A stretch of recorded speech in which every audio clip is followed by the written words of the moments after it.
కథాస్రవంతి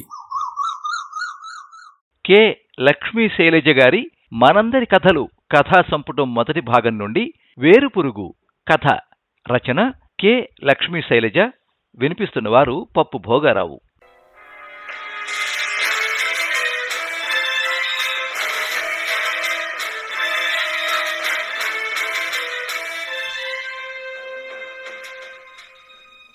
నా ఇంట్లోనే అవినీతి అనే మొక్క పెరుగుతూ ఉంటే ఒక ఉపాధ్యాయురాలిగా విద్యార్థులకు అవినీతి జోలికి పోవద్దని నేను ఎలా చెప్పేది? నేను ఆ మొక్కను వేర్లతో సహా పికిలించకపోతే ఆ మొక్క చెట్టయ్యి శాఖోపశాఖలుగా విస్తరించి నన్ను నా పిల్లలను కప్పేస్తుంది. ఈ అదనపు ఆదాయానికి హద్దుండదు. ఎంత తీసుకుంటున్నా ఇంకా కావాలనిపిస్తుంది. మనిషికి తృప్తి ఉంటే గాని హద్దు తెలియదు. ఆ తృప్తి లేనప్పుడు నీతి నియమం మరిచిపోయి ఇలా అడ్డదారుల్లో సంపాదించాలని అనిపిస్తుంది. ఈ అవినీతి దాహం తీరేది కాదు. శ్రావణి గొంతులో ఆవేశం ఆవేదన కలిసి ఆమె కళ్లల్లో నీళ్లు తిరుగుతున్నాయి. శ్రావణి తన భర్త తప్పుదారిలో వెళ్లడం గురించి వాళ్ళ నాన్నతో చెబుతూ ఈ మధ్య జరిగిన విషయాలను గుర్తు తెచ్చుకుంది.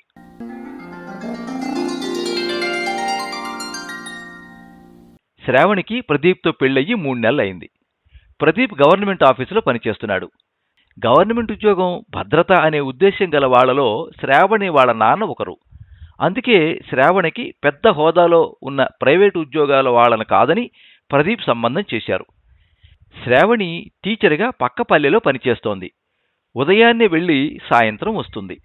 ఉన్న ఊర్లోనే గవర్నమెంట్ ఉద్యోగం చేస్తున్న ప్రదీప్తో పెళ్లి జరిగింది.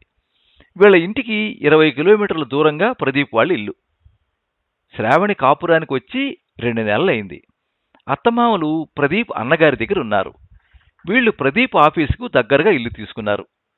శ్రావణి అత్తగారు మామగారు వచ్చి కొద్ది రోజులుండి ఇంటికి కావలసిన సర్దేసి వెళ్లారు. శ్రావణి అమ్మా నాన్నలు వారానికోసారి వచ్చి వెళ్తున్నారు. ప్రదీప్ వాళ్ళ ఆఫీసు ఒక పెద్ద రెంటెడ్ బిల్డింగ్లో జరుగుతోంది. ఆ ఆఫీసుకు సొంత బిల్డింగ్ లేకపోవడం వలన 6 రూమ్సు, వెనుక అవుట్ హౌసు, చుట్టూ చాలా ఖాళీ స్థలం. మంచి అభిరుచి కలిగిన వాళ్ళ ఇల్లులో ఉంది. ఓనర్స్ ఇక్కడ లేరు. ఇల్లు గలవాళ్లంటూ పక్కన లేకపోవడం ఆఫీసు వాళ్లకు మంచి లాభం అయ్యింది. స్టాఫ్ ఎప్పుడూ ఆఫీస్ కాంపౌండ్లో చెట్ల కింద నిలబడి సిగరెట్లు తాగుతూ 3-4 ఒక్కో చోట చేరి మాట్లాడుకుంటూ ఉంటారు.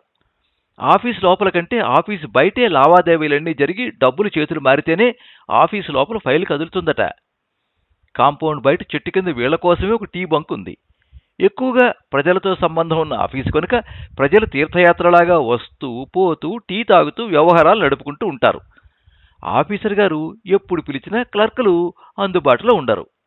టీకెళ్ళారు సార్ అని అటెండర్లు చెబుతూ ఉంటారు. ఎన్నిసార్లు తాగుతారయ్యా టీ అని ఆఫీసర్ గారు విసుక్కుంటూ ఉంటారు. ఆ టీ ఆ సిగరెట్ పని పూర్తయిన తర్వాతే లోపలికొచ్చి ఫైల్ ఓపెన్ చేసి రాయడం మొదలు పెడతారు. బయట డబ్బులు జేబులు మారకుంటే లోపల క్లాస్ 4 వాళ్ళు కూడా తలతిప్పి చూడరు. ఇవి ప్రజలందరికీ తెలిసిన విషయాలే. పత్రికా సోదరులు కూడా అప్పుడప్పుడు వచ్చి ఆఫీసులో చుట్టూ తలతిప్పి పరికించి చూడగానే మన స్టాఫ్ వారిని బయటికి తీసుకెళ్లి టీతో పాటు సకల మర్యాదలు చేసి పంపిస్తారు. అందుకే ఆ ఆఫీసు గురించి పేపర్లో అంతగా రాయరు. అప్పుడప్పుడు ఆఫీసులో లేకుండా బయట చెట్ల కింద నిలబడ్డ స్టాఫ్ అని మాత్రం రాస్తారు. దానికి కాసేపు అలా కాలు కదిపామని వీళ్లు వివరణిస్తారు. అంతే, ఎవరూ ఇక మాట్లాడరా విషయం. ప్రజలు కూడా బాగా అలవాటు పడ్డారు. డబ్బు ఇవ్వకుంటే పనులు ఎట్లా అవుతాయి అంటూ ఉంటారు కూడా. రాజకీయ పలుకుబడి ఉన్నవాళ్లు కూడా పనులు సులభంగా చేయించుకోగలుగుతున్నారు. డబ్బులు తీసుకుంటారు కాబట్టి పనులు వెంటనే చేస్తారు. వీళ్ళు చెయ్యకుంటే డబ్బు ఇచ్చిన వాళ్ళు అడుగుతారు కదా. అదే డబ్బు తీసుకోకుంటే పనులు అవ్వవు. వాళ్ళు కూడా గట్టిగా అడగలేరు కదా. అందుకని ఈ పద్ధతే అటూ ఇటూగా అందరికీ బాగున్నది. కాబట్టి ఆ కార్యాలయం తమదే అన్నట్టుగా అందరూ బాగా చూసుకుంటారు. ఎవరూ మాటపడే అవకాశమే లేదు. అలాంటి ఆఫీసులో ప్రదీప్ మొదట జాయిన్ అయినప్పుడు ఈ గందరగోళం సరిగా అర్థం కాలేదు. సీనియర్లు ఈ అవినీతి పైత్యాన్ని ప్రదీప్కు బాగా హితబోధ చేసిన తరువాత ఇప్పుడు వాళ్లను మించిన తెలివితేటలతో డబ్బు లాక్కుంటున్నాడు. ప్రస్తుతం ప్రదీప్ చేసే సెక్షన్ మంచి లాభాలు పుట్టాని స్టాఫ్ ఉద్దేశం. ఆ సెక్షన్ అందరికీ కావాలని తగువులు కూడా జరుగుతూ ఉంటాయి. అందుకని ఒక్కొక్కరు 6 నెలలు చేసేలాగా కూడా ఒప్పందాలు చేసుకుంటారు. ఆ సెక్షన్లో పనిచేసిన వారి అదనపు సంపాదన చూసి యువతల వాళ్ళు ఏడుస్తూ ఉంటారు కూడా. వాళ్ల సెక్షన్లో కూడా పై సంపాదన ఉంటుంది, కానీ మరీ ఆ సెక్షన్ అంతగా ఉండదు. మరి టీలు సిగరెట్స్కు సరిపోవడం కాకుండా జేబు బరువెక్కితేనే ఆదాయం బాగున్నట్లు. పార్టీలకే సరిపోతే పాకెట్లోకి ఎట్లా అంటారు. మొదట 10-15 రోజులు శ్రావణికి ప్రదీప్ ఆఫీసు గురించి పూర్తిగా అవగాహన రాలేదు. ఫోన్లలో మాటలు వేరే ఉద్దేశాన్ని తెలుపుతున్నట్లు ఉండేవి. ఆఫీసుకు కూడా సమయానికి వెళ్లకుండా ఉండేవాడు.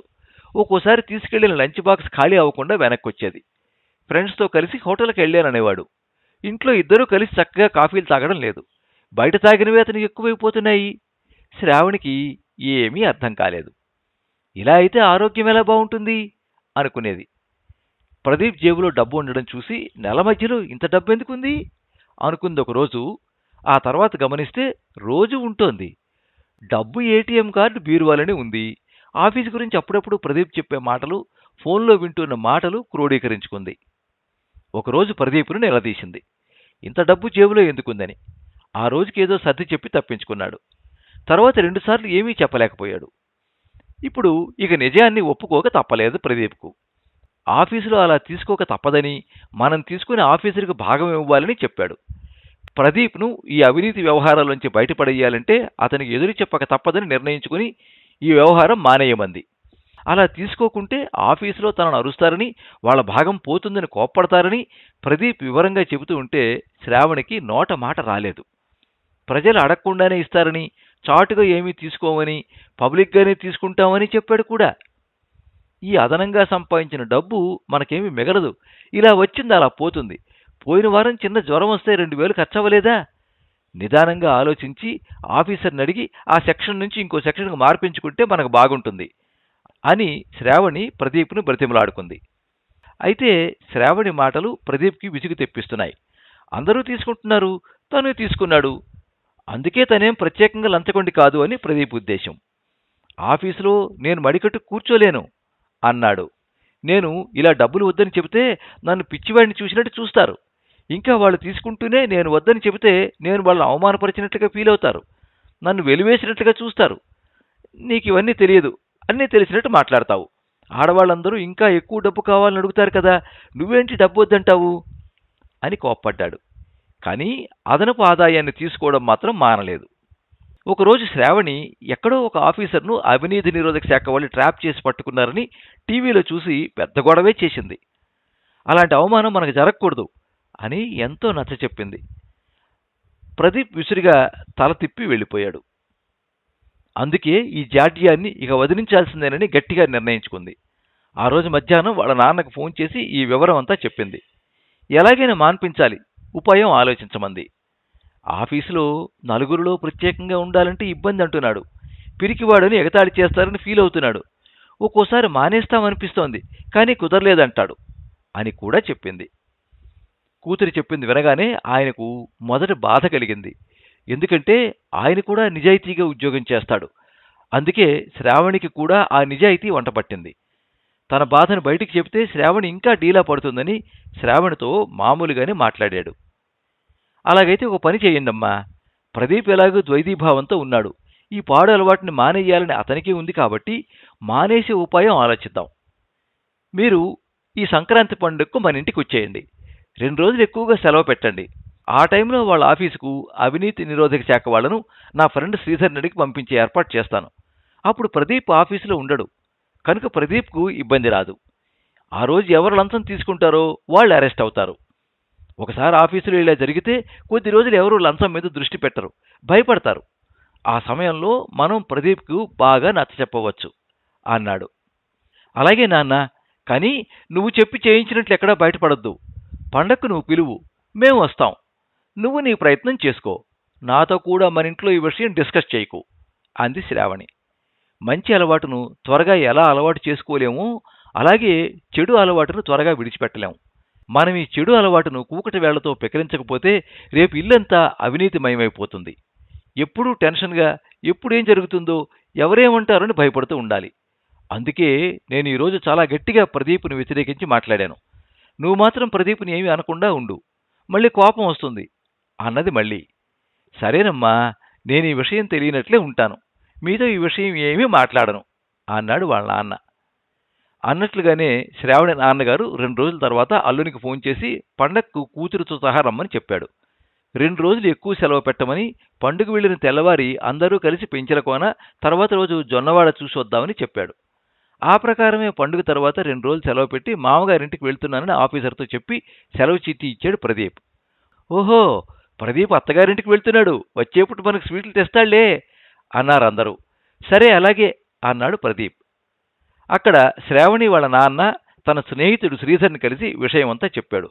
తన అల్లుడిని భయపెట్టాలి కనుక ఈ పని చేస్తే మీ పని అవుతుంది, నా పని అవుతుంది, అందువల్ల ఈ సహాయం చేయమని అడిగాడు. మా దృష్టిలో కూడా ఉంది ఈ విషయం, 2 రోజులు టైం ఇవ్వు, నేను వాళ్ళతో మాట్లాడి చెప్తాను అన్నాడు శ్రీధర్. శ్రావణి, ప్రదీప్ ఊర్లోనే 20 కిలోమీటర్ల దూరం ఉన్న శ్రావణి వాళ్ళ అమ్మా నాన్నల ఇంటికి వెళ్లారు. పండుగ 2 రోజులు బాగా సరదాగా హుషారుగా గడిచాయి. శ్రావణికి ఎలాగూ సెలవులే. ప్రదీప్ సెలవు పెట్టాడు కనుక పండుగ తర్వాత 2 రోజులు అనుకున్న ప్రకారం టూరెళ్ళి వచ్చారు. చివరి రోజు మధ్యాహ్నం 12 గంటలకు ప్రదీప్కు వాళ్ళ ఆఫీసు వాళ్ళెవరో ఫోన్ చేసి చెప్పారు, అవినీతి నిరోధక శాఖ వారు వచ్చి 2 స్టాఫ్ను ప్లాన్ ప్రకారం పట్టుకున్నారని. అది వినగానే వాలు కుర్చీలో వాలుగా కూర్చున్న ప్రదీప్ నిటారుగా కూర్చున్నాడు. ముఖంలో ఆందోళన కనిపిస్తోంది, మాటలు వణుకుతున్నాయి.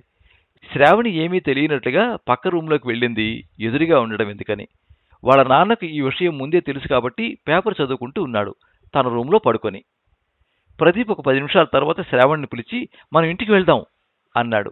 ఇప్పుడైనా, సాయంత్రం వెళ్దామన్నారుగా అంది శ్రావణి ఏమీ తెలియనట్లుగా.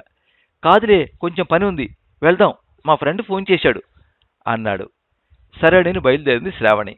వాళ్ళ అమ్మ వాళ్ళు కూడా ఊర్లోనే కదా, ఎప్పుడైనా వస్తూ పోతూ ఉండొచ్చులే అనుకుని పండుగకి చేసిన స్వీట్స్ ఇచ్చి పంపించారు. ఇంటికి వెళ్ళిన తర్వాత ఆఫీసులో ఇలా జరిగిందని శ్రావణితో చెప్పాడు. శ్రావణి ఆశ్చర్యం నటించింది. రాధాకృష్ణను, సుందరయ్యను అరెస్ట్ చేశారట అన్నాడు. మళ్ళీ అయ్యో అంటూ బాధను ప్రకటించింది. ప్రదీప్ మొహంలో భయం బాగా కనిపిస్తోంది. బాగా డీలా పడిపోయాడు. వాళ్ల స్థానంలో తనుంటే ఎలా ఉండేది అని అనిపిస్తే చాలు ఒంట్లో వణుకొస్తోంది. బంధువుల్లో, ఫ్రెండ్స్ ముందు ఎంత అవమానం అనుకుంటూ ఉన్నాడు. శ్రావణి, పర్వాలేదు, ధైర్యంగా ఉండండి, మనం జాగ్రత్తగా పనిచేసుకుంటే ఏమీ అవదు అంటూ అతనికి మంచి మాటలతో ధైర్యం చెబుతూ ఉండిపోయింది. ఆఫీసులో తలెత్తి రాధాకృష్ణ సీటు చూసినప్పుడంతా ప్రదీప్ కళ్ళలో లీలగా భయం కనపడుతోంది. సుందరయ్య భార్య పాపం మొన్న వచ్చి గోలగోలగా అరిచిపోయింది. మీరందరూ ఉండి ఏం చేస్తున్నారు, మా ఆయన ఒకడే లంచం తీసుకున్నాడా అని. ట్రాన్స్ఫర్ చేయించుకుని వేరే ఊరు వెళ్దామనిపిస్తోంది ప్రదీప్కి. ఇంటి చుట్టుపక్కల వాళ్ళు మీ ఆఫీసులో ఇలా జరిగించటగా అని అడుగుతున్నారు. మనసులో బాగా అయిందిలే అని అనుకుంటున్నారేమోనని ప్రదీప్కి అనిపిస్తోంది. శ్రావణి చెబుతూ ఉంటే తన తలకెక్కలేదు గాని ఈ అవమానం భరించడం ఎంత కష్టం. తన ఆఫీస్ అయితేనే ఇలా ఉందే, తనే అయితే ఇంకెలాగుండేదో. అమ్మో, ఆ ఊహే భరించడం కష్టంగా ఉంది. ఇక జన్మలో ఎంత ఒత్తిడి తెచ్చినా సరే లంచం తీసుకోకూడదు అని దేవుడి దగ్గరికి వెళ్ళి చెంపలు వాయించుకున్నాడు ప్రదీప్. శ్రావణి ప్రదీప్ తెలియకుండా ఇదంతా గమనిస్తూనే ఉంది.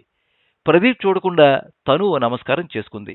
భగవంతుడా, మా ఆయనలో మార్పు తెచ్చావు, మళ్ళీ బుద్ధి మారకుండా చూడు అని. చిన్నప్పుడు చదువుకున్న వేమన పద్యం గుర్తుకు తెచ్చుకుంది కూడా. వేరు పురుగు చేరి వృక్షంబు చెరచును, చీడపురుగు చేరి చెట్టు చెరచు, కుచ్చితుండు చేరి గుణవంతు చెరచురా, విశ్వదాభిరామ వినురవేమ.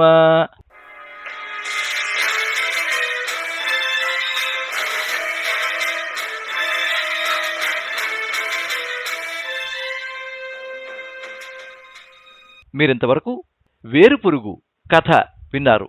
రచన కె లక్ష్మీ శైలజ, వినిపించిన వారు పప్పు భోగారావు. ఈ కథ 2021వ సంవత్సరం మార్చి నెల విపుల మాసపత్రికలో ప్రచురించబడింది. ఈ కథ మీద మీ అమూల్యమైన అభిప్రాయాన్ని కింద కామెంట్ బాక్స్లో రాయండి. ఈ వీడియోని లైక్ చేయండి, మీ మిత్రులందరికీ షేర్ చేయండి. ఇలాంటి మరిన్ని మంచి కథలు వినిపించడానికి ఈ ఛానల్ని సబ్స్క్రైబ్ చేసుకోండి. పక్కనే ఉండే బెల్ ఐకాన్ని క్లిక్ చేస్తే ఇలా అప్లోడ్ చేసే వీడియోల వివరాలన్నీ కూడా మీకు ఎప్పటికప్పుడు నోటిఫికేషన్ ద్వారా తెలుస్తాయి. ఎప్పుడు మీ అభిమానాన్ని కోరుకునే పప్పు భోగారావు. సర్వే జనాః సుఖినో భవంతు. కథా స్రవంతి.